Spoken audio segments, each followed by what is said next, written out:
وضو کے حوالے سے کچھ غلط فہمیاں ہیں، ان کے بارے میں عرض کرنا تھا کہ ایک تو یہ کہ جو آدمی غسل کرتا ہے تو بعض لوگ یہ سمجھتے ہیں کہ غسل کرنے کی حالت میں اس آدمی کا وضو نہیں ہوتا، لہذا اس کو بعد میں وضو کرنا پڑے گا۔ تو یہ بات یاد رکھیں کہ غسل کے ساتھ ہی وضو ہو جاتا ہے، چاہے وہ غسل واجب غسل ہو یا ویسے غسل کیا جا رہا ہو، تو غسل کرنے کے ساتھ ہی آدمی کا وضو ہو جاتا ہے۔ بعض لوگ یہ سمجھتے ہیں کہ کیونکہ کپڑے اتارے ہوتے ہیں، ننگے ہونے کی حالت ہوتی ہے، اس لیے وضو نہیں ہوتا، کپڑے پہن کر دوبارہ اس کو وضو کرنا پڑے گا۔ یہ ضروری نہیں ہے، بلکہ اس کا وضو ہو جاتا ہے۔ ایسے ہی بعض لوگ یہ سمجھتے ہیں کہ کپڑے اتارنے سے وضو ٹوٹ جاتا ہے، لہذا کسی آدمی نے کپڑے تبدیل کیے ہیں، کپڑے اتارے ہیں، پھر کپڑے اور پہنے ہیں اس نے،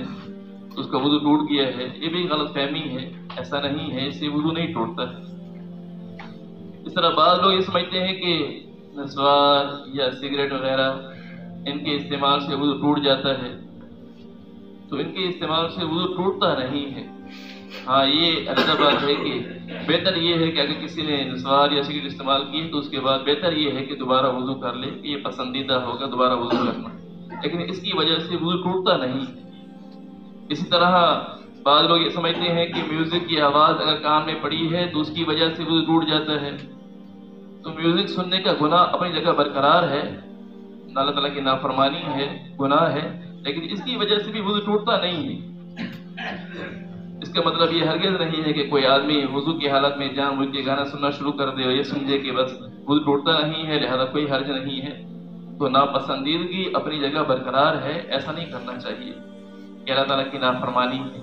اپنے کان کو، اپنے آنکھوں کو، اپنی زبان کو، اپنے پورے جسم کو گناہوں سے بچانا ضروری ہے، اللہ تعالیٰ کی نافرمانی سے بچنا چاہیے۔ تو اگلی بات نوافل کے بارے میں، بعض لوگ یہ سمجھتے ہیں کہ یعنی نفل جو ہے بیٹھ کر پڑھے جائیں اور باقی نماز کھڑے ہو کر پڑھی جائے، یہ ایک غلط فہمی ہے۔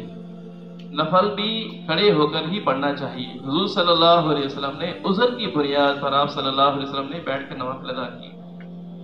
ورنہ آپ صلی اللہ علیہ وسلم بھی نوافل کھڑے ہو کر ادا کیا کرتے تھے۔ تو نفل بیٹھ کر پڑھنے میں آدھا ثواب ہے،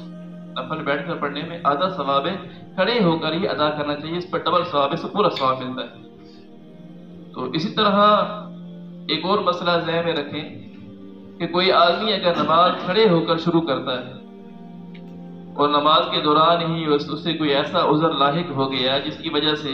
اس کے لیے کھڑا ہونا دشوار ہو گیا ہے، تو وہ بیٹھ کر بھی نماز کو پورا کر سکتا ہے۔ نماز کے دوران ہی باقی نماز کو، یعنی آدھی نماز اس نے کھڑے ہو کر پڑھی ہے، باقی آدھی نماز جو ہے وہ بیٹھ کر پوری کرنا چاہتا ہے تو وہ بیٹھ کر بھی نماز کو پورا کر سکتا ہے۔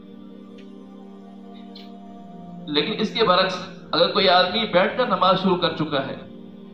تو بیٹھ کر نماز شروع کر چکا ہے کسی عذر کی وجہ سے، دوران نماز اس کا وہ عذر ختم ہو گیا، فرض کریں ایک آدمی کے ٹانگوں میں درد تھا انتہائی درجہ کا، جس کی وجہ سے اس کے لیے کھڑا ہونا ناممکن تھا، وہ بیٹھ کر نماز پڑھ رہا تھا، تو اب نماز بیٹھ کر پڑھ رہا تھا، دوران نماز اس کی صحت بحال ہو گئی، تو اب یہ نہیں کہ یہ آدمی کھڑے ہو کر نماز ادا کرے، بلکہ اس کو چاہیے کہ اپنی نماز کو بیٹھ کر ہی پورا کرے۔ یعنی اعلیٰ سے ادنا کی طرف آنا تو ٹھیک ہے، کھڑے ہو کر نماز اس نے شروع کی تھی، بعد میں بیٹھ گیا عذر کی بنیاد پر، ٹھیک ہے، لیکن ادنا سے اعلیٰ کی طرف جانا یہ صحیح نہیں۔ اللہ تبارک و تعالی ہمیں سنت مطہرہ کے مطابق صحیح سے عمل کرنے کی توفیق عطا فرمائے۔